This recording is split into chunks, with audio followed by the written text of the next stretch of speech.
Good evening. Welcome to John Steinbeck, Scribe of Social Conscience, with Megan Corse and Paul McComas and Darrell Allen Reed. John Ernst Steinbeck Jr., born in 1902, died in 1968.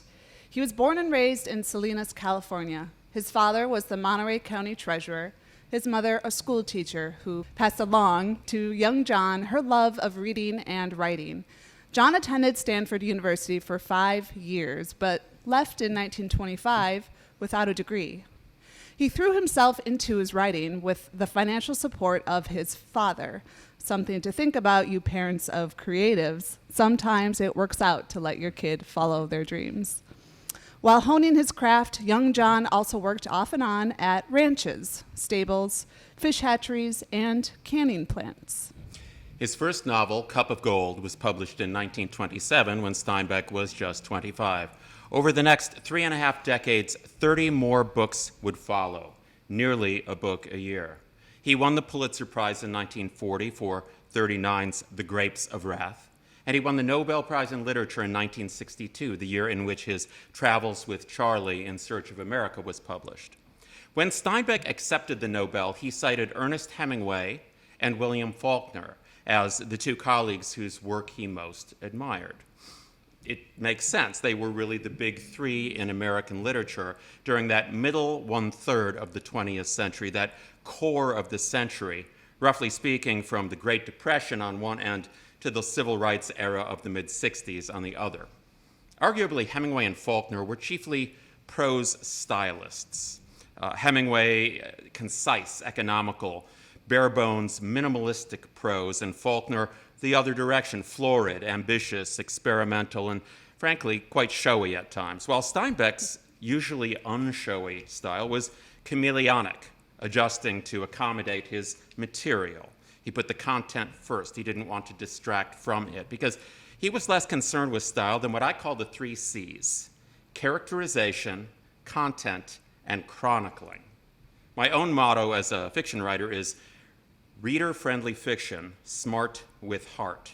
That could apply to Steinbeck as well. In fact, better than it applies to my work. Steinbeck was the foremost chronicler of his times, and in that chronicling, he was a consistent and unflagging advocate for the less fortunate. That's why I'm drawn to his work ahead of Hemingway's and Faulkner's, also why his work remains as relevant today as when he wrote it, and probably always will be just that relevant.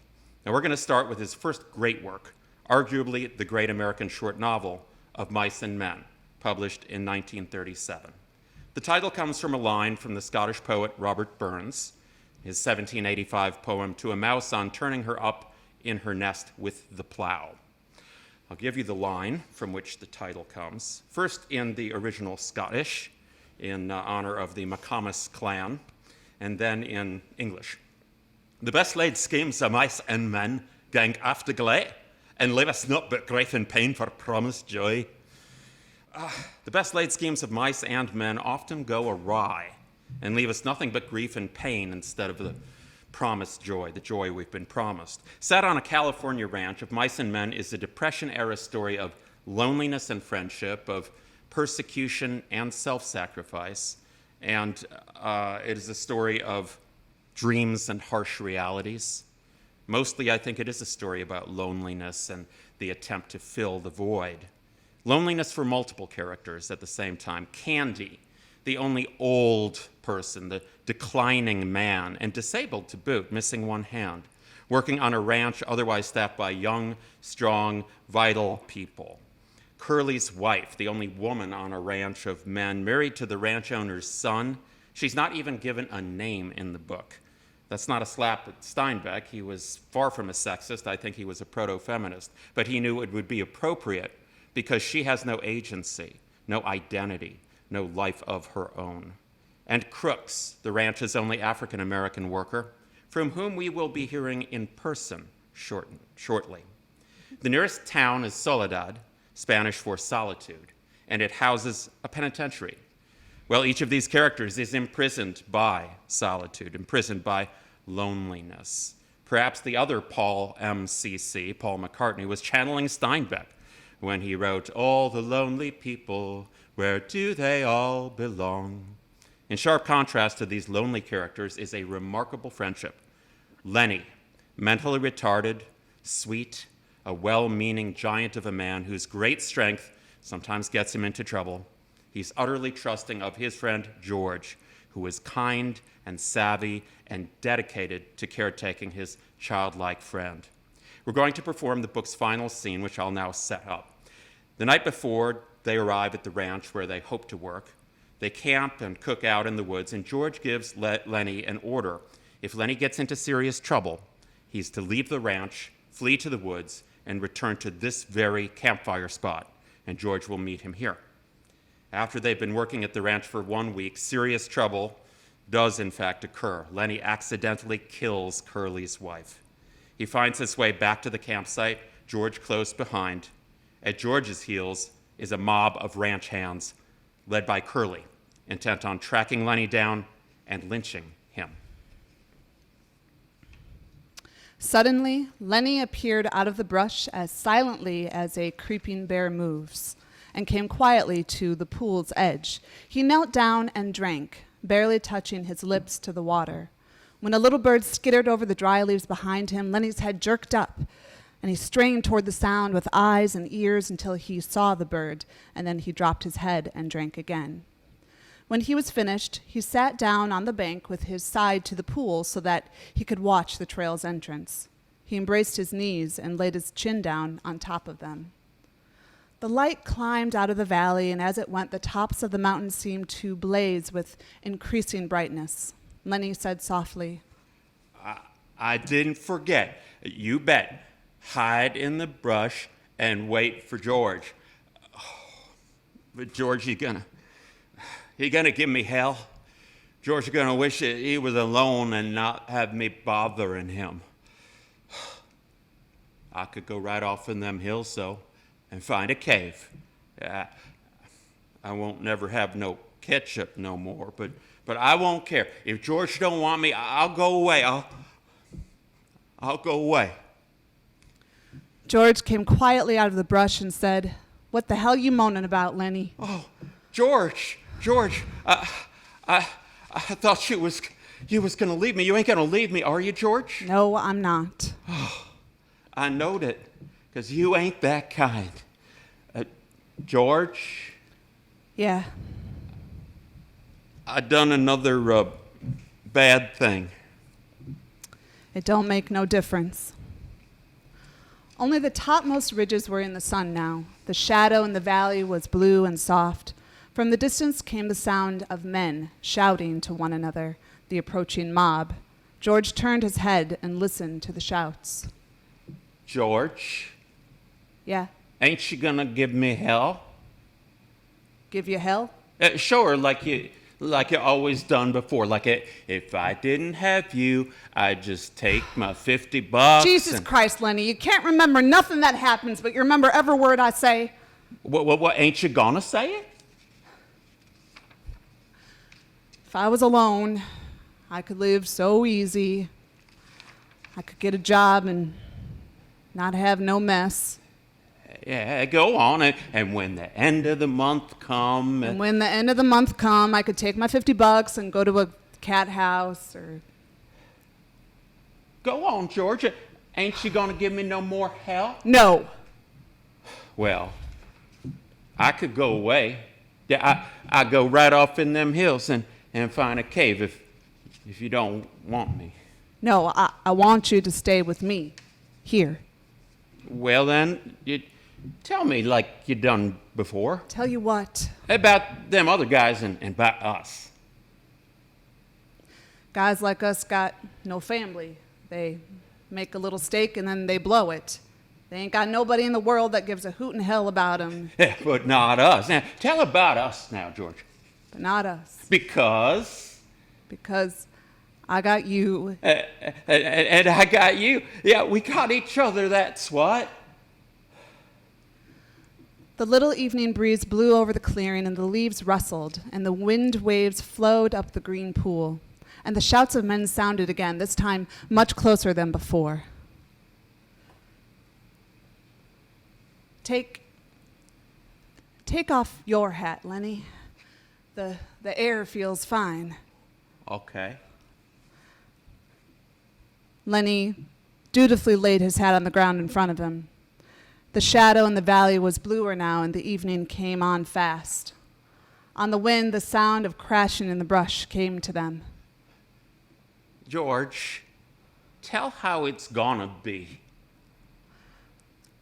Look across the river, Lenny, and I'll tell you so you can almost see it. Okay. We're going to get a little place. George reached into his side pocket and brought out the Luger. He snapped off the safety, and the hand and the gun lay on the ground behind Lenny's back.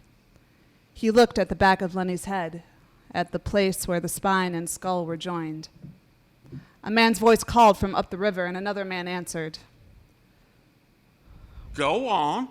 How's it gonna be, George? Go on. We're gonna get a little place, and We'll have a cow, and we'll have maybe a pig and chickens, and down the flat we'll have a little piece of alfalfa for the rabbits, huh? for the rabbits. And I get to tend them rabbits, huh? And you get to tend them rabbits. And we'll live off the fat of the land. Yes. George. No, Lenny, look down there across the river, like you can almost see the place. There was crashing footsteps in the brush now. Go on, George. When we gonna do it? Gonna do it soon. Real soon. Me and you, right? Right. You and me. Everybody gonna be nice to you. Ain't gonna be no more trouble. Nobody gonna hurt nobody. I thought you was mad at me, George. No, Lenny, I ain't mad. I ain't never been mad at you, and I ain't now. That's a thing I want you to know. Well, let's do it now, then, George. Let's get that place now. George raised the gun and listened to the voices. Sure, right now. I gotta. We gotta. And George raised the gun and steadied it, and he brought the muzzle of it close to the back of Lenny's head. The hand shook violently, but his face set and his hand steadied. I can see it, George. I can see it. He pulled the trigger. The crash of the shot rolled up the hills and rolled down again. Lenny jarred and then settled slowly forward to the sand, and he lay without quivering. George shivered and looked at the gun, and then he threw it from him back up to the bank near the pile of ashes from their old campfire. The brush filled with cries and with the sound of running feet. A voice shouted. Say, George, is that you? Where you at, George? And then the group burst into the clearing. But George just sat stiffly on the bank and looked at his empty right hand that had thrown the gun away. It's one of the most powerful and poignant scenes and endings in American literature, and painful too. Painful for the reader or listener, as it should be, because it's painful for George, the point of view character, who in a terrible irony here is goaded by his friend, his brother, Lenny, into telling him how easy life would be without Lenny, moments before they are to be separated forever. Of course, with his awful, necessary act of mercy, George now joins the ranks of the lonely. He is free of his responsibilities toward Lenny, free to spend his time and his money on himself, his own wants and needs. But it is a freedom that leaves him paralyzed and hollow, just as, to use Steinbeck's words, stiff and empty as the hand that had thrown the gun away. It's a freedom that leaves him lost and alone. Steinbeck is saying, yes, we are our brother's keeper. We must be our sister's keeper. We must, because that is what gives life its meaning. Would that 4 Minneapolis policemen 11 days ago had been keepers and caretakers of their brother, rather than accessories and murderers of him. We all know the name George Floyd, and we all know what happened to him. A sidewalk lynching, plain and simple. conducted by the police. But do we know Mr. Floyd himself? I didn't. You didn't. Let's get to know him from those who did. From Donnell Cooper, a former classmate. George was outspoken against gun violence, and he used to say, "This young generation is lost." He had a quiet personality and a gentle spirit. From George's sister, Bridget, that man would give you the shirt off his back. From Courtney Ross, George's girlfriend. George came here to Minneapolis from Houston, and he stayed for the people and the opportunities. He loved the city. This is nothing but an angel that was sent to us on earth, and we demonized him, and we killed him. From Jesse Zendejas, a patron at the bistro where George worked as a security guard. Oh, George loved his hugs from his regulars. He would be disappointed if you didn't stop to greet him because he honestly loved seeing everyone and watching everyone have fun. From Roxy Washington, the mother of George's 6-year-old daughter. He will never see Gianna grow up. He will never see her graduate. He will never walk her down the aisle. And she won't have him either. When there's a problem she's having as she grows up, her dad won't be there anymore to help her through, unquote. Finally, from George's lifelong friend, Oscar Smallwood. I never got that chance to say, I love you. Our gentle giant has gained his wings. George Floyd's own words, his last words were, I can't breathe. These were also Eric Garner's last words back in 2014 as he was being choked to death by police. And of course, Eric Garner and George Floyd are but two of many who couldn't breathe, whose breath was taken from them forever. Until and unless our nation wakes up, faces up to its sinful past and present, and actually does something to atone, till that day, I can't breathe. Megan can't breathe. You and you and you can't breathe. And neither can America. That day of atonement must be today. Black Lives Matter. John Steinbeck would have written more eloquently than I can about Mr. Floyd. In fact, he kind of did. I'm blessed tonight to be performing with two of the best actors and people I know, Megan Corse and Daryl Allen Reed. From his Los Angeles home, Daryl now will enact a monologue entitled Crooks, 8 minutes, 46 seconds, that I adapted from Of Mice and Men. I am delighted and honored now to introduce you to my dear brother, Daryl Allen Reed, playing Crooks in Of Mice and Men.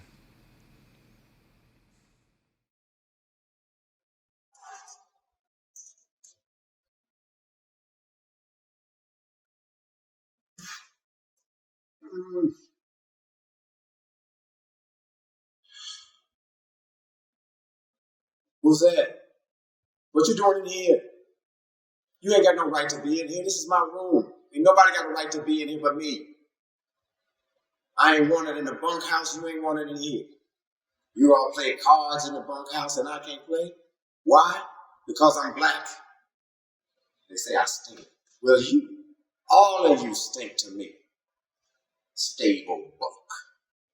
That's what they call me. Buck. Like I'm an animal. Making me live in this room, in this barn, like an animal, alone. Well, since you ain't getting out and leaving me alone, you might as well come in and have a seat. Come on. Have a seat on that keg right there.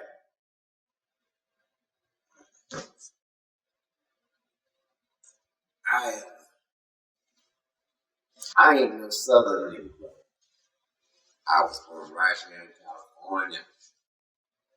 My old man had a chicken ranch, nearly 10 acres. White kids would come and play with us.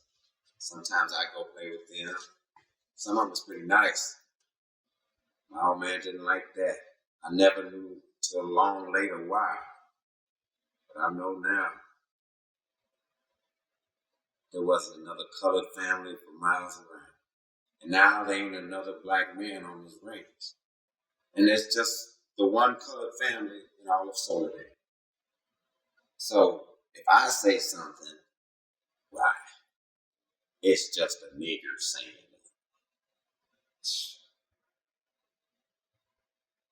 I guess I don't mind you being here. Just a guy talking to another guy don't really make no difference who. Because the thing is, they talk. Or they sitting still, not talking. That's fine too. It don't make no difference. No difference. It's just being with someone. That's all. Old Candy, he says to me, "You got a nice, cozy little place here, Crooks. Must be nice to have a room all to yourself." "Sure," I tell him. "And a manure pile at the windows." "Sure, it's swell." And just suppose you didn't have nobody.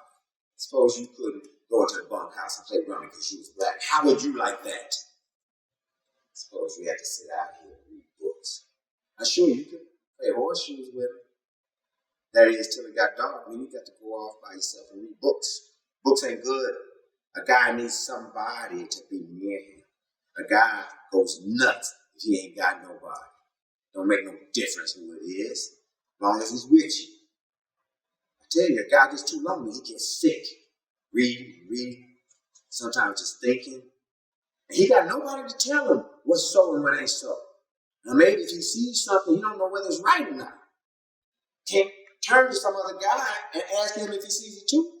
He can't tell. He got nothing to measure by.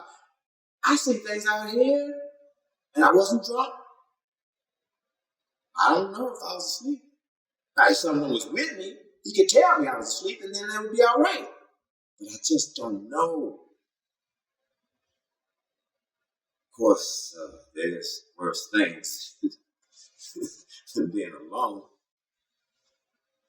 White folks getting all up in my face. "Listen, nigger, you know what I can do to you? You keep your place, nigga, and shut your trap. I could get you strung up on a tree so goddamn easy, it ain't even funny." No, it ain't. I sure as hell ain't laughing. Seems like 100 years now since I was a kid, growing up on my daddy's chicken ranch. I had 2 brothers, one older, one younger. It was always new, always there. Used to sleep in the same room, in the same bed, all 3. Had us a strawberry patch and an alfalfa patch. Now, we used to turn the chickens out in the morning on the alfalfa on Sunday mornings. Me and my brothers just sit on the fence rail and watch. White chickens they was. Good chickens, good land. You know, I hear you all talking about getting some land. A little piece of land of your own. You guys is just kidding yourself. Talk about it a hell of a lot, but you won't get no land. You'll be a swamper for hire here till they take you out in a box.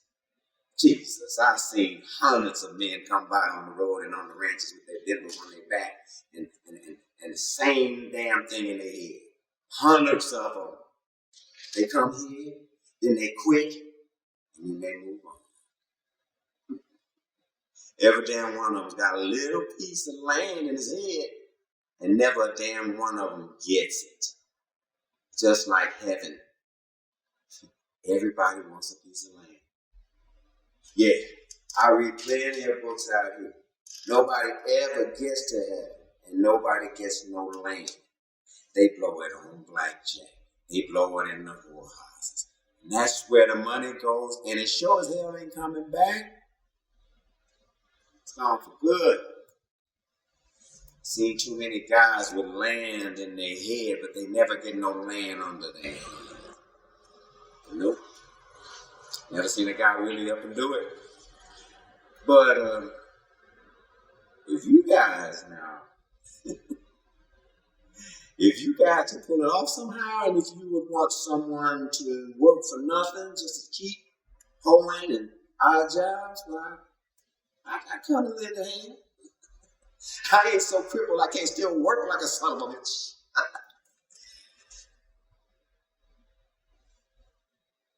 But it ain't gonna happen. You all ain't gonna get no man. And even if you do,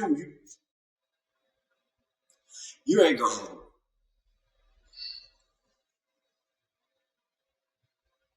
You know, maybe you better go. Yeah. I ain't sure I want you here no more. This here is my room. Nobody got any right to be here but me. If I ain't wanted in the bunkhouse, then you ain't wanted here. A colored man got to have some rights, even if you don't like them. And I got the right to be alone. Oh, what I said about holding, doing our jobs, well, forget it. I didn't mean it. Just fool. I wouldn't want to go to no place like that.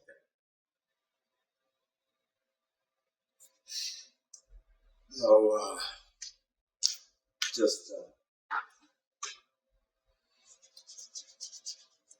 I would rather be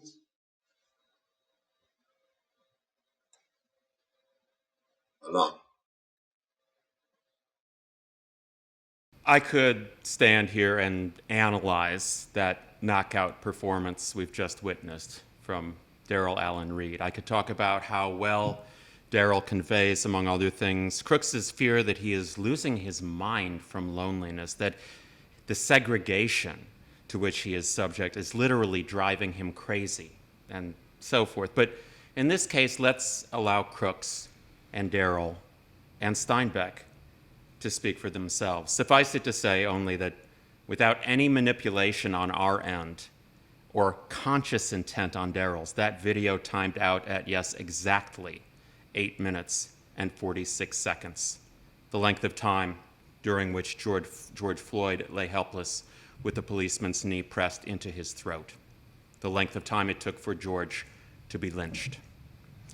Caretaking people rather than cutting them down, being our brothers and our sisters' keepers. This turns up over and over throughout Steinbeck's entire canon, perhaps nowhere more clearly than in what would be his next work after Of Mice and Men, and what is our next work now as well. The Grapes of Wrath, published 1939 and won the Pulitzer a year later. This Depression-era novel follows the Joad family, who are evicted from their farm in the Oklahoma Dust Bowl following a bank foreclosure. They head west for California, lured by the false promises of flyers that had been disseminated to draw more workers than necessary and thus drive down wages. En route, and after their arrival in the so-called Golden State, the Joads are beset with trials: the deaths of elderly family members, a lack of prospects for work, confrontations between strike leaders and strike breakers, insult and intimidation by the police, the possibility of imprisonment, and the constant looming threat of illness and starvation. It's appropriate that Steinbeck names the family Joad, which is so close to the biblical Job, for the trials of Job and his wife have nothing on those of Ma and Pa Joad, their children, and their friends. Given his own commitment to social justice in his life and work, Bruce Springsteen could fairly be described as Steinbeck with a guitar. Before Megan and I share with you the final scene from The Grapes of Wrath, we're going to perform Bruce's song, The Ghost of Tom Joad. Tom does not appear in the scene that we're going to perform. By that time in the book, pursued by authorities, he has had to leave his parents and go off on his own. But you will hear Tom's words to his mother in the final verse of the song, the verse at the end that we share. And I might mention, as I'm putting this on, that you can comment and ask questions via the, what's it called? The Q&A window? Q&A window. In Zoom. In Zoom. Yes. And I think there's chat, but we like the Q&A window, apparently. That's our preferred method of of collecting your questions and comments. And by the way, the panel at the end is going to be something else. It's going to be a representative from each of our 3 partner organizations for this event: the Alma Center, Safe and Sound, and Marquette Center for Peacemaking, Megan and me, and, yes, Daryl Allen Reed. The Ghost of Tom Joad.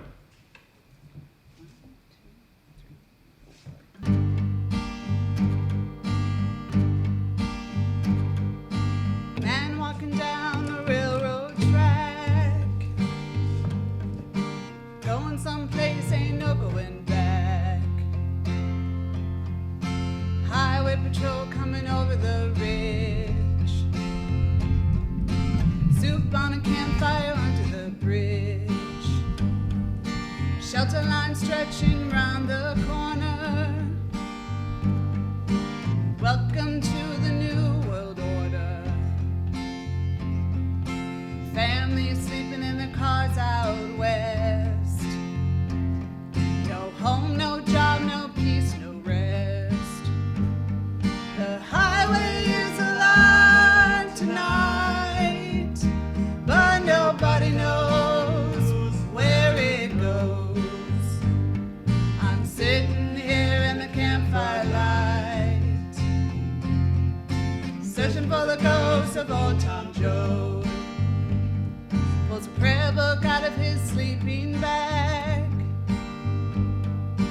Preacher lights up and takes a drag, waiting for when the first shall be last. In a cardboard box neath the underpass, got a one-way ticket to the promised land. Got a hole in your belly and a gun in your hand. Sleeping on a pillow of solid rock, bathing in the city aqueduct. Well, the highway is alive tonight. Where it's headed, everyone knows. I'm sitting here in the campfire light, waiting on the ghost of old Tom Joad. Well, Tom said, Wherever there's a cop beating a guy, wherever a hungry newborn cries, where there's a fight and hate in the air, look for me, Mom, and I'll be there.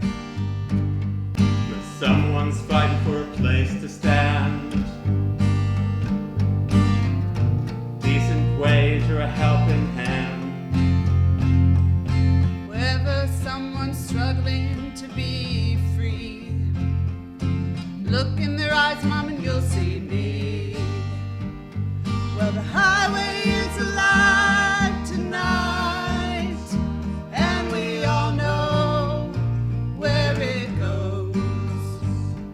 I'm sitting here in the campfire light, next to the ghost of old Tom Joad. next to the ghost of old Tom Joad. Next to the ghost of old Tom Joad.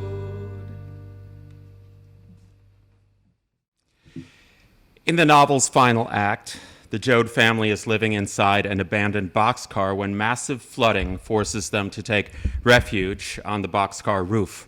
Here, Ma and Pa Joad's daughter, Rose of Sharon, delivers a stillborn baby. With no way to bury it, they send the tiny body in a box down the creek, leading to this final scene as the merciless rain continues to pour down. The family huddled atop the boxcar, silent and fretful. The children and the men slept soddenly, side by side, and Ma lay close to Rose of Sharon. Sometimes Ma whispered to her, and sometimes sat up quietly, her face brooding. Under the blanket, she hoarded the remains of the bread. The rain had become intermittent, little wet squalls and then quiet times. In the morning, Rose of Sharon whispered to Ma, and Ma put her hand under the blanket and felt Rose's breast. Ma nodded her head. Yes, she said, it's time for it. Come on, men, we're getting out of here, getting to higher ground, and you're coming or you ain't coming, but I'm taking Rose of Sharon and the little fellas out of here. Pa slipped down into the water and stood waiting. Ma helped Rose of Sharon down to the platform and steadied her across the car. Pa took Rose in his arms, held her as high as he could, and pushed his way carefully through the deep water around the car to the highway embankment. He set her down on her feet and held on to her. Uncle John carried little Ruthie and followed. Then Ma slid down into the water, and for a moment her skirts billowed out around her. Winfield, sit on my shoulder. Now, keep your feet still, boy. Ma staggered off through the breast-high water. At the highway embankment, Pa helped her up and lifted Winfield from her shoulder. They stood on the highway and looked back over the sheet of water, the dark red blocks of the train cars, the trucks and motor cars sunk deep in the slowly moving water. And as they stood, a little misting rain again began to fall. We got to get along. Rosa Sharon, you feel like you could walk? Kinda dizzy, the girl said. Feel like I've been beat. Pa complained, "Now that we're going, Ma, where are we going?" I don't know. Come on, give your hand to Rosa Sharon. Ma took the girl's right arm to steady her and Pa her left. Going someplace where it's dry. Got to. You fellas ain't had dry clothes on for 2 days. They moved slowly along the highway. They could hear the rushing of the water in the stream beside the road. Ruthie and Winfield marched together, splashing their feet against the road. They went slowly. The sky grew darker, and the rain thickened. No traffic moved along the highway. We got to hurry. If this here girl gets good and wet, I don't know what'll happen to her. Pa reminded Ma, "You ain't said where we're a-hurrying to." The road curved along beside the stream, and Ma searched the land and the flooded fields. Far off the road on the left, on a slight rolling hill, a rain-blackened barn stood. Look, Ma said, look there. I bet it's dry in that barn. Let's go there till the rain stops. Pa sighed, "Oh, we'll probably get run out by the fellow that owns it." From the right of the road, there came a sharp swishing. Hurry up. That's a big rain. Let's go through the fence here. It's shorter. Come on now. Bear on, Rosa Sharon. They half-dragged the girl across the ditch and helped her through the fence, and then the storm struck them. Sheets of rain fell on them. They plowed through the mud and up the little incline. The black barn was nearly obscured by the rain, which hissed and splashed as the growing wind drove it along. Rose of Sharon's feet slipped, and she dragged between her two supporters. Ma turned to her husband. Pa, can you carry her? Pa leaned over and picked Rose up. "We're all wet through. Hurry up now, Winfield. Ruthie, run on ahead, hon." They came panting up to the rain-soaked barn and staggered into the open end. There was no door. A few rusty farm tools lay about, a disc plow and a broken cultivator, an iron wheel. The rain hammered on the roof and curtained the entrance. Pa gently set Rose of Sharon down on an oily box. "God almighty," he said. Look, there's some hay inside, Ma said. Come on, everybody. It was dark in the barn. A little light came through the cracks between the boards. Lay down, Rosa Sharon. Lay down and rest. I'll try to figure some way to dry you off. Winfield said, "Ma!" And the rain roaring on the roof drowned out his voice. "Ma!" What is it? What you want? Look, Ma, in the corner." Ma looked. There were two figures in the gloom, a man who lay on his back and a boy sitting beside him. His eyes were wide, staring at the newcomers. As she looked, the boy got slowly up to his feet and came toward her. His voice croaked. "You own this here?" No. Just come in out of the wet. We got a sick girl. You got a dry blanket we could use and get her wet clothes off? The boy went back to the corner and brought out a dirty comforter, and he held it out to Ma. Thank you. Well, what's the matter with that fella? But first he was sick, but now he's starving. He got sick in the cotton. He ain't ate for 6 days. Ma walked to the corner and looked down at the man. He was about 50, his whiskery face gaunt, his open eyes vague and staring. The boy stood beside her. Your pa? Yeah. He said he wasn't hungry or that he just ate. He gave me all the food, but now he's too weak. He can't hardly move. The pounding of the rain decreased to a soothing swish on the roof. The gaunt man moved his lips. Ma knelt beside him, put her ear close. His lips moved again. Sure. Just be easy, mister. You'll be all right. You just wait till I get them wet clothes off my girl. Ma went back to the girl. Now slip 'em off. Ma held the comforter up to screen Rose from view, and when Rose was naked, Ma folded the comforter about her. And the boy was at her side again then, explaining, I didn't know. He said he ate, or he wasn't hungry, and last night I went and busted a window and stole some bread. I made him chew her down, but he picked it all up, and then he's weaker still. He got to have some soup or milk. You folks got money to get milk? Hush, don't worry, we'll figure something out. Yeah, but he's dying, I tell you. He's starving to death. Hush now. She looked at Pa and Uncle John standing helplessly gazing at the sick man. She looked at Rose of Sharon, huddled in the comforter. Ma's eyes passed Rose of Sharon's eyes and then came back to them. And the two women looked deep into each other.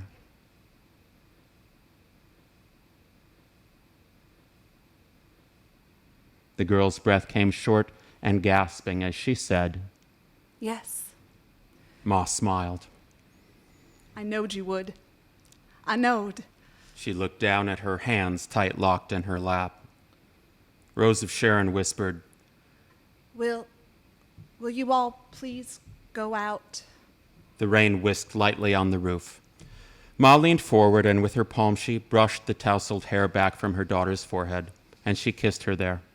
Ma got up quickly. All right, come on, you fellas. You come out to the tool shed. Ruthie opened her mouth to speak. Hush, Ruthie. Hush and get. And she herded them all out. For a moment, Rose of Sharon sat still in the whispering barn. Then she hoisted her tired body up and drew the comforter about her. She moved slowly to the corner and stood looking down at the man's wasted face and into the wide, frightened eyes. Then, slowly, she lay down beside him. He shook his head from side to side, but Rose of Sharon loosened one side of the blanket and bared her breast. You got to. She squirmed closer and pulled his head in close. There. There. Her hand moved behind his head and supported it. Her fingers moved gently in his hair. She looked up and across the barn, and her lips came together and smiled mysteriously. Where to begin? I think with Ma Joad, one of the strongest, most heroic female characters in American literature. I'll take out a couple modifiers and say it again, it'll be just as true. One of the strongest characters in literature of any gender and from any land. She embodies the drive to survive and to caretake others, not just her family, but whoever else in need she encounters along the way. She is a force of nature. That storm has nothing on Ma Joad, and she is the hand of the divine in this suffering world. I like the fact that Steinbeck provides an inventory of the agricultural tools lying unused, gathering dust. It brings to mind the farm that was foreclosed upon and that the Joads lost back in Oklahoma. And it brings to mind also the non-farm here in California, the farm they had hoped to have, but don't, and apparently won't.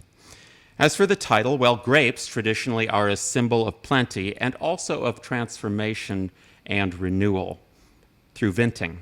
Steinbeck ends chapter 25 with these words.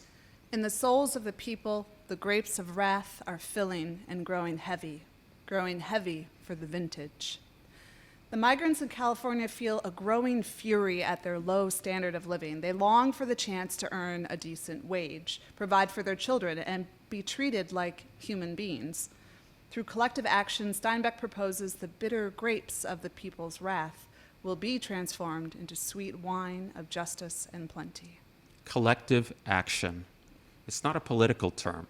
It couldn't be more personal. The boy offers the comforter because Rose of Sharon, a stranger, needs it. Rose of Sharon, in return, offers the milk of her breast to the boy's starving father. There's no quid pro quo. This is not negotiated. This is not some kind of commercial or corporate deal. It's simply people giving of each other to each other because of urgent need. Now, the Grapes of Wrath also is a phrase within the Battle Hymn of the Republic, as we know. Yeah, I think it goes, "My eyes have seen the glory of the coming of the Lord. He is trampling out the vintage where the grapes of wrath are stored." Some people don't know that the melody comes from the song John Brown's Body, an anti-slavery song written by a regiment of Massachusetts Union soldiers. And so that the roots of the song with the Grapes of Wrath in it are an anti-slavery song, I think is very telling, because the characters in this novel, the Jodes and others suffering during the Depression, are themselves enslaved by poverty and enslaved by some of the practices to which they are subject in this society. We get finally to Rose of Sharon's mysterious smile that ends the book. It's a compelling image. You sort of picture a Mona Lisa smile, but I think it's something different and more. There is obviously a very literal physical relief at releasing the milk from her swollen breast, but beyond that, that smile, I think, has to do with an awareness on Rose of Sharon's part that in the midst of death, including even of her baby, she is able to be a purveyor of life. This is probably the most empowered that Rose of Sharon Jode has ever felt in her life. Here in this strange nativity scene, in a kind of a manger setting where the baby's not there, and so Rose herself must be the savior. And that empowerment Rose feels, it comes from helping someone in need. What would John Steinbeck have thought about the state of our non-union today? What would he have said about Wisconsin's Supreme Court, Wisconsin, whose 3 organizations are partnering with us to host this? What would he have said about Trump America? Perhaps the following passage from his work gives us some idea. Steinbeck wrote the following words in 1957 for an essay in Esquire magazine in defense of the playwright Arthur Miller, who was being pilloried by Wisconsin's own Joe McCarthy and HUAC, the House Un-American Activities Committee. Steinbeck wrote, quote, "A law that is immoral does not survive, and a government that condones or fosters immorality is truly in a clear and present danger. I feel profoundly that our country is better served by individual courage and morals than by the safe and public patriotism that is, as they say, the last refuge of scoundrels." Steinbeck goes on, "My father was a great man, as any lucky man's father must be.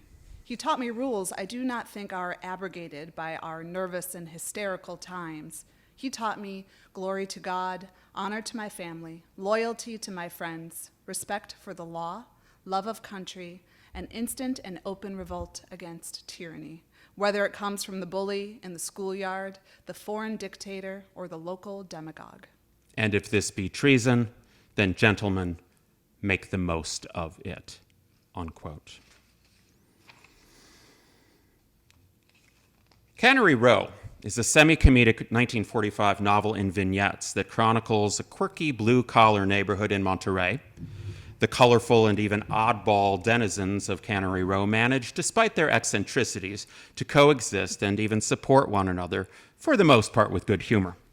The point of view character is Doc, a marine biologist and a bachelor, based on Steinbeck's longtime best friend, marine biologist Ed Ricketts.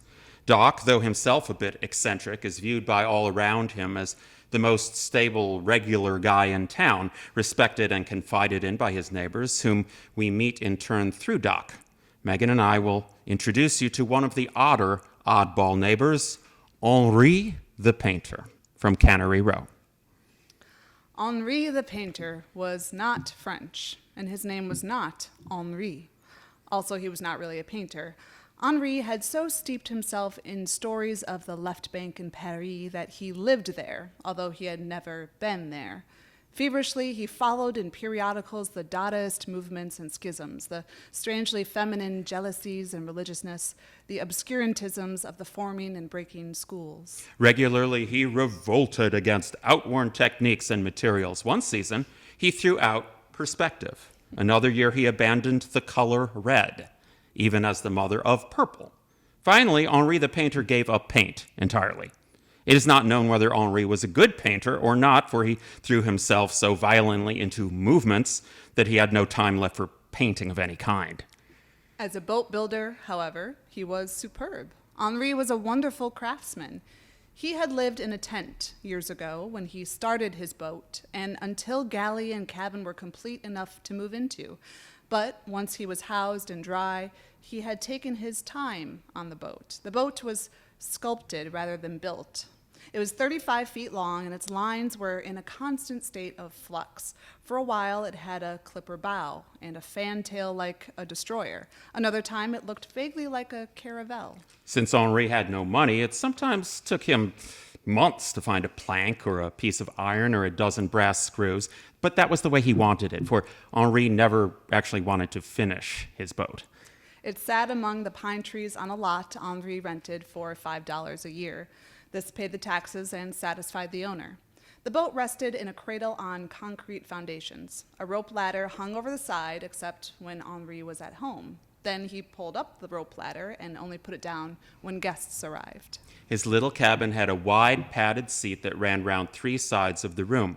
On this he slept, and on this his guests sat. A table folded down when needed, and a brass lamp hung from the ceiling. His galley was a marvel of compactness, but every item in it had been the result of months of thought and work. Henri was swarthy and morose. He wore a beret. Long after other people had abandoned them, he smoked a calabash pipe, and his dark hair fell about his face.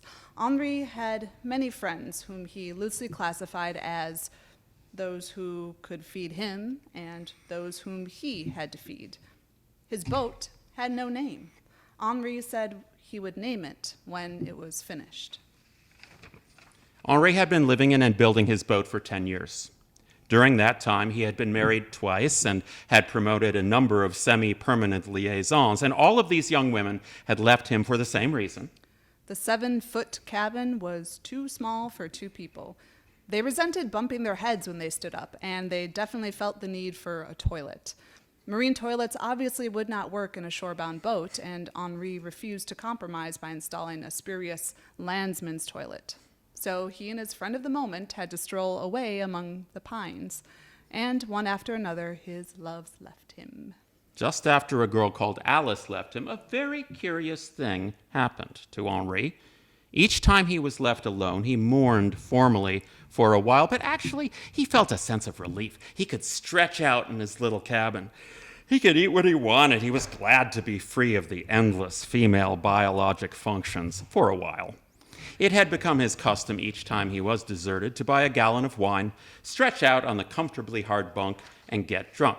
Sometimes he cried a little all by himself, but he usually had a wonderful feeling of well-being from it. He would read Rimbaud aloud with a very bad accent, marveling all the while at his fluid speech. It was during one of his ritualistic mournings for the lost Alice that the strange thing began to happen. It was night, and his lamp was burning, and he had just barely begun to get drunk when suddenly he knew he was no longer alone. He let his eye wander cautiously up and across the cabin, and there, on the other side, sat a devilish young man, a dark, handsome young man. His eyes gleamed with cleverness and spirit and energy, and his teeth flashed. There was something very dear and yet very terrible in his face. And beside him sat a golden-haired little boy, hardly more than a baby. The man looked down at the baby, and the baby looked back and laughed delightedly as though something wonderful were about to happen. The man looked over at Henri and smiled, then glanced back at the baby. From his upper left vest pocket, the man took an old-fashioned straight-edged razor. He opened it and indicated the child with a gesture of his head. He put a hand among the curls, and the baby laughed gleefully, and then the man tilted the chin and cut the baby's throat, and the baby went right on laughing. But Henri was howling with terror. It took him a long time to realize that neither the man nor the baby was still there, if, in fact, they had ever been there at all. Henri, when his shaking had subsided a little, rushed out of the cabin, leaped over the side of the boat, and hurried away down the hill through the pines to Cannery Row. Doc was in the basement working when Henri burst in. Doc went on working while Henri told him all about it, and when it was over, Doc looked closely at him to see how much actual fear and how much theater was there. And it was mostly fear. Is it a ghost, do you think? Is it some reflection of something that has happened? Or is it some Freudian horror out of me? Or am I completely nuts? I saw it, Doc, I tell you. It happened right in front of me, as plainly as I see you now. I don't know. Well, will you come up with me and see if it comes back? No, if I saw it, it might be a ghost, and that would scare me badly because I currently don't believe in ghosts. But what am I going to do? If I see it again, I'm sure I will die. You see, he doesn't look like a murderer. He looks nice, and the kid looks nice, and neither one of them give a damn. But he cut that baby's throat. I saw it. I don't know. I'm not a psychiatrist or a witch hunter, and I'm not going to start now. A girl's voice called into the basement. Hi, Doc. Can I come in? Come along, said Doc. She was a rather pretty and a very alert girl. Doc introduced her to Henri. He's got a problem. He either has a ghost or a terrible conscience, and he doesn't know which. Tell her about it, Henri. Henri went over the story again. The girl's eyes sparkled. But that's horrible. I've never in my life even caught the smell of a ghost. Well, let's go back up and see if he comes again. Doc watched them go, a little sourly. After all, she had been his date. The girl never did see a ghost, but she proved fond of Henri, and it was 5 full months before the cramped cabin and the lack of a toilet drove her out. It's an amusing vignette, but with a heart of darkness. I should do a little shout out to all my friends on the Twilight Zone Politics Facebook page. Thank you for joining us. You could probably analyze that piece pretty well because that scene is kind of straight out of the Twilight Zone playbook. And incidentally, there is a huge overlap between these two heroes of mine, Steinbeck and Rod Serling, both exceptional writers of singular vision, deeply committed to social justice, to inclusion, and to the little guy and gal. Henri is a mass of affectations and artifice. He is a stunted adolescent, unable and or unwilling to finish his boat, to grow up, set sail, move forward. Then he has an epiphany. He's given this vision of the family and the future that he is blithely killing, but he forfeits the opportunity that his vision has provided, and he retreats back into his familiar, affected pattern. Thus, the final line, though funny, is something else too. It was 5 full months before the cramped cabin and the lack of a toilet drove her out. It's a punchline that carries with it a dark tint of that unheeded warning and of that dark and unforgettable vision. Henri is stuck in a rut. He is stuck in himself, and for Steinbeck, turning inward is never the answer. Accordingly, the next song by my friend John Doe of my all-time favorite band X models in a kind of rollicking, fun-loving fashion solidarity with otherwise homeless people and quirky people and so-called tramps who have found a home in Cannery Row. Or have they? Hey, it's awake. My bass is awake All this right. time. Thank you, bass.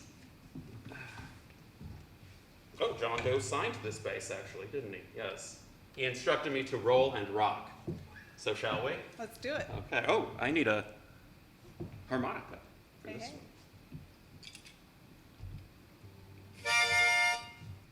Delta 88 Nightmare. A 1, a 2, a 1, 2, 3, 4.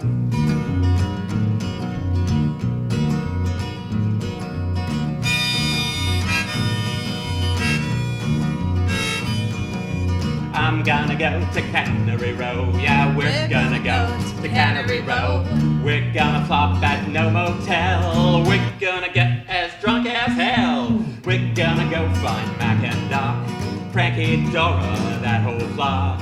We're gonna go to Cannery Row. I said we're gonna go to Cannery Row in a Delta 88, Delta 88 nightmare. In a Delta 88, Delta 88 nightmare. I'm gonna go to Cannery Row. How about you? I'm gonna go to Cannery Row. All right, it's Cannery Row, but the poor folks are gone. I said, Doc ain't here. Things are different, son. it's a cute resort now with dads and moms, stepping at Corse and make it fun. There's nothing to do on Cannery Row, and there's nowhere to go on that Cannery Row. And a Delta 88, Delta 88 nightmare. Delta 88, Delta 88 nightmare. Rev that engine. All right.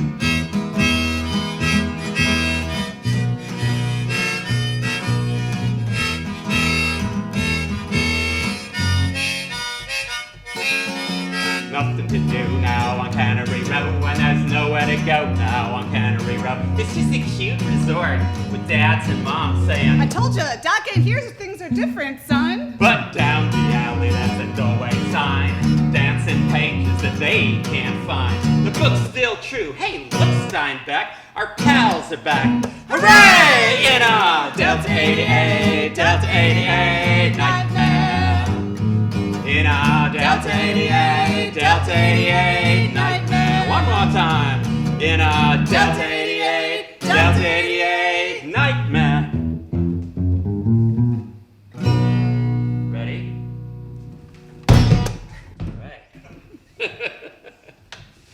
It's a song about gentrification and displacement. Those words aren't in there, but that's clearly what it's about. It was written by John Doe in 1978, and there was a time when those words weren't on a lot of people's lips. They are now, fortunately. And that's the first step, I think, in doing something about it. Gentrification, displacement, and at the end, blessed return. East of Eden. Okay. A multi-generational family saga completed by Steinbeck in 1952. The title comes from Genesis chapter 4. Cain went out from the presence of the Lord and dwelt in the land of Nod on the east of Eden. Unquote. The novel's characters, like the first biblical family, have been expelled from moral paradise and are forced to contend with the world of human evil and sin. What's more, Cain's famous retort to God after killing Abel, Am I my brother's keeper? is reworded slightly in the novel and given to the character Cal. A fine movie was made of this novel, a movie that made James Dean a star.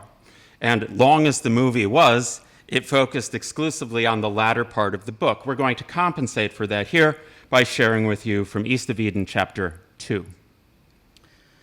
When a child first catches adults out, when it enters his grave little head that adults do not have divine intelligence, that their judgments are not always wise, their thinking true, their sentences just, the child's world drops into panic.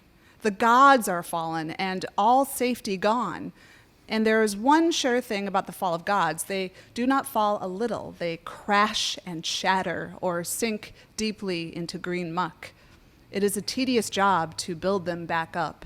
They never quite shine, and the child's world is never quite whole again. Young Adam found his father out. It was not that his father Cyrus changed, but that some new quality came to Adam.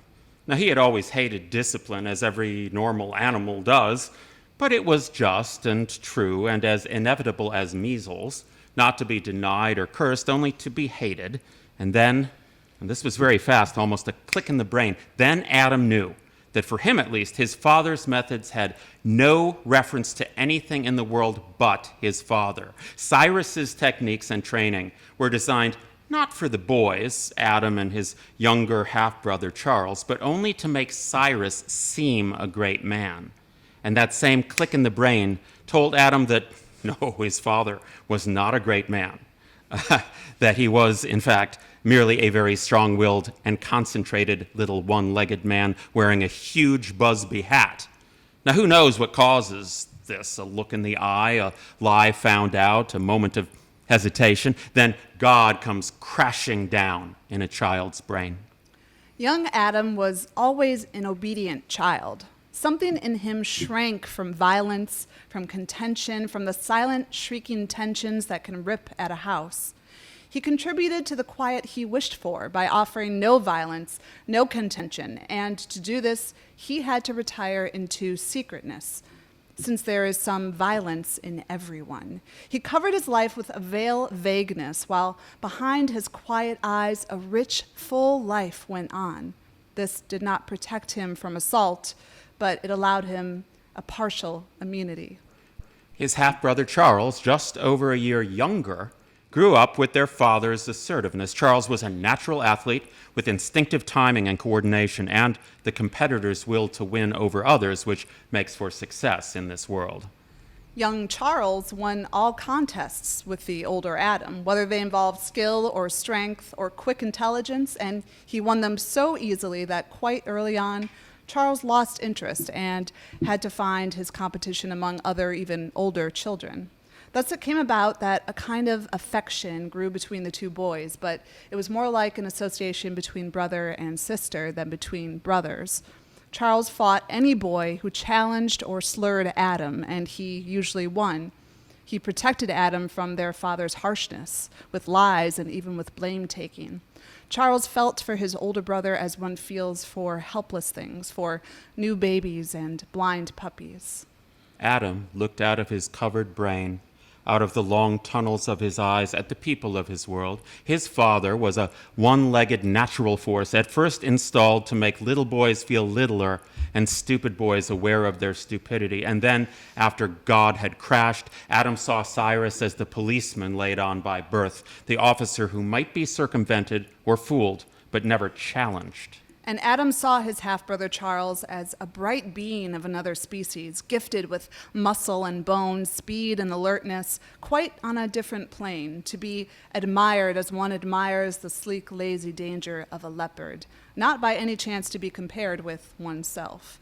And it would no more have occurred to Adam to confide in his brother, to tell him of the hunger, the gray dreams, the plans and silent pleasures that lay at the back of the tunneled eyes, than it would to share his thoughts with a lovely tree or a pheasant in flight. Toward Alice Trask, his stepmother and Charles's mother, Adam concealed a feeling that was akin to a warm shame. She was not his mother. That Adam knew, because he had been told many times. It was not from things said, but from the tone in which other things were said that Adam knew he had once had a mother, and she had done some shameful thing. And as a result of her fault, she was not here. Adam thought sometimes that if he could only find out what sin it was she had committed, why, he would sin it too and not be here. Alice treated the boys equally, washed them and fed them, and left everything else to their father, who had let it be known to her clearly and with finality that training the boys physically and mentally was his exclusive province. Even praise and reprimand he would not delegate. Alice never complained, quarreled, laughed, or cried. Her mouth was trained to a straight line that concealed nothing and offered nothing too. But once, when Adam was quite small, he wandered silently into the kitchen. Alice did not see him. She was darning socks, and she was smiling. Adam retired secretly and walked out of the house and into the woodlot, to a sheltered place behind a stump that he knew well. He settled deep between the protecting roots. Adam was as shocked as though he had come upon Alice naked. He breathed excitedly, high against his throat, for Alice had been naked. She had been smiling. Smiling? He wondered how she had dared such wantonness, and he ached toward her then, with a longing that was passionate and hot. He did not know what it was about, but all the long lack of holding, of rocking, of caressing, the hunger for breast and nipple, and the softness of a lap, and the voice tone of love and compassion, and the sweet feeling of anxiety, all these were in his passion, but he did not know it because he did not know such things existed, so how could he miss them? It occurred to him then that he might be wrong, that some misbegotten shadow had fallen across his face, warped his seeing, so he cast back to the sharp picture in his head. Oh, then he knew. Those eyes, they were smiling too. Twisted light, it could do one or the other, distort the mouth or the eyes, but not both. He stalked her then. He spied on Alice, hidden and from unsuspected eye corner, and it was true. Sometimes when she was alone and knew she was alone, she permitted her mind to play in a garden, and she smiled. And it was wonderful. Adam concealed his treasure deep in his tunnels, but he was inclined to pay for his pleasure with something. So Alice began to find gifts in her sewing basket, in her worn-out purse, under her pillow, 2 cinnamon candies, a bluebird's tail feather, half a stick of green sealing wax, a stolen handkerchief. At first, Alice was startled, but then that passed, and when she found some unsuspected present, the garden smile flashed and disappeared, the way a trout crosses a knife of sunshine in a pool. She asked no questions and made no comments. But Alice was not well. Her coughing was very bad at night, so loud and disturbing that Cyrus at last put her into another room, or he would have got no sleep. But he did visit her very often, hopping on his one bare foot, steadying himself with hand on wall. The boys could hear and feel the jar of his body throughout the house as he hopped to and from Alice's bed. Chapter 2. Fine writing. I see why Steinbeck considered East of Eden to be his masterpiece. This is the most capital L literary style that I have ever seen him use. And there are elements of Faulkner in there, the effective use of run-on sentences, which, I generally tell my writing students to steer clear of if they can, but if you're Faulkner or Steinbeck or Joyce Carol Oates, then you can do it. So this section forecasts a great deal about the latter part of the novel, the part on which the movie is based, about how Adam will be when he grows up, how he will be as a parent of boys himself. And this section establishes a theme of legacy. What gets passed down through the generations, what gets passed down through the genes, nature or nurture, or the lack of nurture, attitude and behavior, passed down through what people do and what they withhold, what they do for and to each other, or what they don't. You can see from these few pages in Chapter 2 that Steinbeck is tackling big, timeless themes, both Oedipal and biblical, clearly from the title. There are parallels to the biblical stories of both Cain and Abel, obviously, but also Jacob and Esau. He introduces the characters one by one, which is very smart. You get a sense first of Adam, then of Cyrus, then of the half-brother Charles, and finally of Alice Trask, the stepmother. And he takes a different approach than I generally do, and than I generally tell my students to consider in terms of storytelling. He does a lot of summarizing and synopsizing here, whereas I tend to say bring an individual moment to life and to light in vivid detail and then move on to the next and the next and the next to create shared history between the reader or listener and the characters. It's a good reminder about the subjectivity of all these things because this works brilliantly, what he has done, the summarizing and synopsizing that he does here. The literature is subjective, the arts are subjective, life itself, perception is subjective. And when I start thinking about a way to write as kind of doctrine, it has the risk of turning into dogma. So I actually look at this piece and I think that part of the effectiveness of that moment that he brings to life and to light toward the end, seeing Alice smile and then the repercussions of it, part of the effectiveness comes from the fact that it is the first fully realized scene in this excerpt, in this chapter. This is one of my favorite topics in literature, the early childhood event that sort of casts the die and sets the stage for the life to follow. For young Adam, life outside Eden, east of Eden, means a childhood without a mother's love, without what Joseph Campbell would call the meeting with the goddess, the meeting with the female power and the female mind, the female spirit. And without that, he is lost. Steinbeck is saying really that we are all outside Eden. We are all outside paradise, some of us, like Adam, farther outside than others. And so it is up to each of us to caretake and love one another out here east of Eden. From 1960 into 61, my birth year, at the age of 58, my current age, that's all kind of weird, Steinbeck drove nearly 10,000 miles with his black standard poodle Charlie in an improvised mobile home.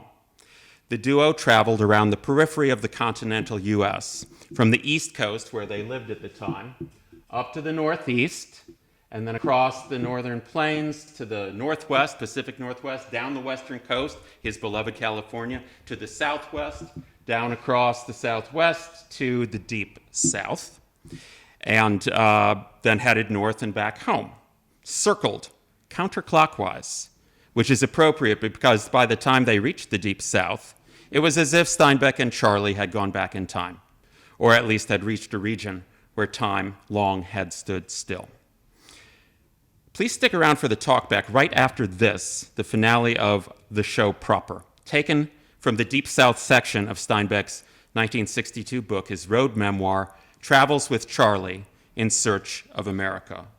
Now, this passage does include the N-word. We're not going to use it. It is a different situation than if Daryl chooses to use the word as it was written in Steinbeck. Megan and I don't feel comfortable using it from our place of white privilege. Charlie is a tall dog. As he sat in the seat beside me throughout our journey, his head with its mop of black curls was almost as high as mine. He'd put his nose close to my ear and say, Fat. He is the only dog I ever knew who could pronounce the consonant F. This is because his front teeth are crooked, a tragedy which keeps him out of dog shows. Because his upper front teeth slightly engage his lower lip, Charlie can pronounce F. The word Fat. usually means he would like to salute a bush or a tree. So I would open the cab door and let him out, and he'd go about his ceremony. You know, he doesn't have to think about it to do it well. It's my experience that in some areas, Charlie is more intelligent than I am, but in others, he is abysmally ignorant. He can't read, can't drive a car, can't do mathematics, has no grasp of math or science. But in his own field of endeavor, which he was now practicing, the slow, imperial smelling over and anointing of an area, in this he has no peer. Of course, his horizons are limited, but then how wide are mine? A bit wider now, I suppose, for having completed this trip. Journeys, I've learned, are things in themselves, each one an individual, and no two alike. People don't take trips. Trips take people. The lifespan of journeys seems to be variable and unpredictable. Who has not known a journey to be over and dead before the traveler returns? The reverse is also true. Many a trip continues long after movement in time and space have ceased. I remember a man in Salinas who in his middle years traveled to Honolulu and back, and that journey continued for the rest of his life. We would watch him in his rocking chair on his front porch, his eyes squinted, half closed, endlessly journeying to Honolulu. My own journey started long before I left and was over before I returned. I know exactly where and when it was. It was in the Deep South. One evening, I gave a ride to a nice-looking young man who was somewhere between 30 and 40. His hair was nearly ash blonde, worn long and clearly treasured since he wopped it with a pocket comb unconsciously and often. He wore a light gray suit that was travel-wrinkled and stained. He carried the jacket over his shoulder. His white shirt was open at the collar. His speech was the deepest South I had heard so far. He asked where I was going, and when I told him I aimed toward Jackson and Montgomery, he begged a ride with me. When he saw Charlie, he said, At first I thought you had a colored in there with you. Huh. I let that go. Charlie jumped into the back, then my passenger settled himself comfortably, and I drove. Of course, I could tell right off you're from the north. Oh, you got a good ear. Well, I get around. I think I was responsible for what happened next. If I could have kept my mouth shut, I might have learned something of value. But there's the restless night to blame, and the length of the journey, and the nervousness. Then, too, Christmas was coming, and I found myself thinking of getting home more often than a committed reporter should. We established that I was traveling the nation and that he was on the lookout for a job. So you come up the river. Oh. Did you see the doings in New Orleans? I knew he meant the disruption of school integration by the so-called cheerleaders. Yes, I did. Yeah, wasn't they something? Oh, it does your heart good to see somebody do their duty, huh? I think it was there that I went haywire. I should have grunted and let him read what he wanted in it, but a nasty little worm of anger began to stir in me. They doing it out of duty? Oh, sure. God bless them. Somebody got to keep the goddamn colors out of our school. It comes a time when a man's got to sit down and think. And that's the time you got to make up your mind to sell your life for something you believe in. Did you decide to do it? Oh, I sure did. Me and a lot more like me. And what do you believe in? I'm not just about to allow my kids to go to school with no colors. Hey, yeah, I'll sell my life for that, but I aim to kill me a whole goddamn flock of them before I go. How many children do you have? I don't have any, but I aim to have some, and I promise you that when I do, they won't go to school with no colors. Do you propose to sell your life before or after you go off and have all these children? You know, you sound to me like a color lover. I might have known it. Y'all troublemakers come down here from the north and tell us how to live, but you won't get away with it, mister. We got our eye on you. I just have this very brave picture of you selling your life. By God, I was right. You are a color lover. No, I'm not, and I'm not a white lover either, if it includes those noble cheerladies of yours. You want to hear what I think about you? No. I put on the brake and pulled off the road. Well, what's you stopping for? Get out. You gonna make me? I reached into the space between my seat and my car door where I keep absolutely nothing. Oh, okay. He got out and slammed the door so hard that Charlie wailed with annoyance. I started instantly, but I heard the young man scream in the mirror, and I saw his hating face, his open, spit-ringed mouth. Colored lover. He kept shouting as long as I could see him, and I don't know how long after. It's true, I'd goaded him, but I couldn't help it. I guess when they're drafting peacemakers, they'd better pass me by. I picked up another passenger between Jackson and Montgomery, a young Negro student with a sharp face and the look and feel of impatience. He carried 3 fountain pens in his breast pocket, and his inner pocket bulged with papers. I knew he was a student because I asked him. He was alert. The northern sound of my speech relaxed him as much as he is ever likely to relax. We discussed the sit-ins. He had taken part in them and in the bus boycott. I told him what I had seen in New Orleans. He had been there, too. He had expected what I was shocked at. Finally, we spoke of Martin Luther King and his teaching of passive but unrelenting resistance. It's too slow, he said. It will take too long. Well, but there's improvement, right? Besides, I think Gandhi proved it's the only weapon that can win against violence. I know all that. I've studied it, but the gains are drops of water, and time is passing. I want it faster. I want action. Action now. Yeah, but couldn't that defeat the whole thing? I might be an old man before I'm a man at all. I might be dead before. Well, that's true. And Gandhi is dead because of violence. Well, tell me, are there many like you who want action now? Yes. I mean, some. I don't know how many. I could tell he was getting nervous, so we talked of other things then. He was a passionate and eloquent young man with anxiety and fierceness just below the surface. But when I dropped him in Montgomery, he leaned through the window and he laughed. I'm ashamed. It's just selfishness. But I want to see it. Me. Not dead. Here. Me. I want to see it. Soon.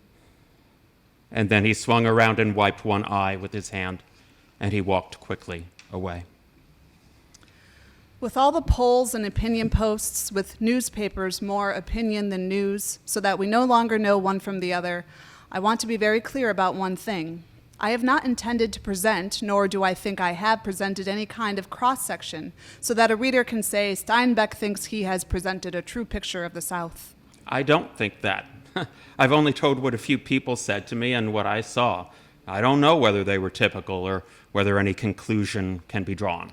But I do know it is a troubled place and a people caught in a jam. And I know that the solution, when it arrives, will not be easy or simple. I feel that the end, equal rights and justice for all, that end is not in question. Rather, it's the means, the dreadful uncertainty of the means. Well, for John Steinbeck, the means of effecting positive, inclusive social change was literature. His vivid characterizations of those in dire need and his poignant, empathetic evocation of their struggles, these undoubtedly played and still play a far greater role than he ever knew. Steinbeck's work can only help in bringing about more fair and more just conditions in this nation that he both loved and endlessly challenged, do better. I preached for the Lord a mighty long time, preached about the rich and the poor. Us working folks is all get together 'cause we ain't got a chance anymore. We ain't got a chance anymore. Now the deputies come and Tom and Casey run to the bridge where the water run down. But the vigilante thugs hit Casey with a club. They laid Preacher Casey on the ground, poor Casey. They laid Preacher Casey on the ground. Tom Joad, he grabbed that deputy's club, hit him over the head. Tom Joad took flight in the dark, rainy night, and a deputy and a preacher lying dead. 2 men, a deputy and a preacher lying dead. Tom run back where his mother was asleep. He woke her up out of bed, and he kissed goodbye to the mother that he loved. Said what Preacher Casey said, Tom Joad, he said what Preacher Casey said. Everybody might be just one big soul, well it looks that way to me. Everywhere that you look in the day or night, that's where I'm a-gonna be, Ma. That's where I'm a-gonna be. Wherever little children are hungry and cry, wherever people ain't free, wherever men are fighting for their rights, that's where I'm a-gonna be, Ma. That's where I'm a-gonna be.